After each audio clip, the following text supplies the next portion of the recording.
Hey darlings, you may have noticed, but I'm opting out of making daily content. Why? Because even though we are saying good things that need to be said that the regular news will not tell you, we too are trapped in the cycle of reaction.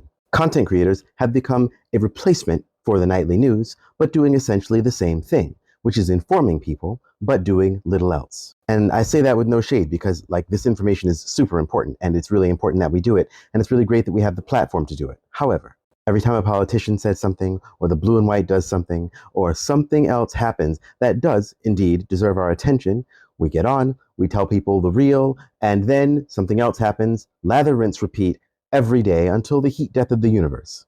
Or, more accurately, the heat death of the planet and our ability to live on it, because that's coming a lot sooner. We are being co-opted, and the more followers we get, the more co-opted we seem to get.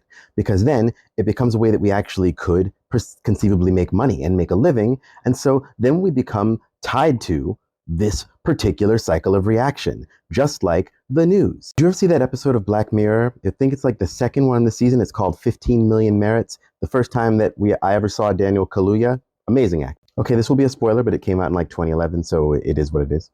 Towards the end of this episode, he takes a piece of glass to his neck on a talent show that is televised to billions of people. And he starts telling people about what's really going on in their society. And he is threatening to take his own life. And so they have to listen. And it is this powerful, impassioned speech. And then essentially he gets his own show and becomes wealthy. Because that's what the system does sometimes. It doesn't always destroy people who are speaking truth.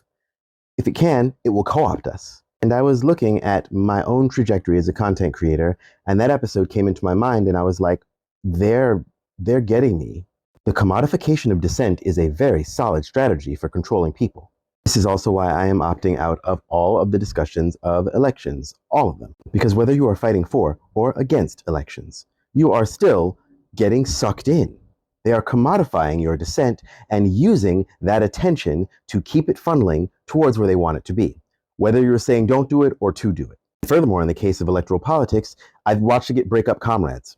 People are taking moralistic stances about elections that are all about complicity, but ignore the vast complicity we have in everything else.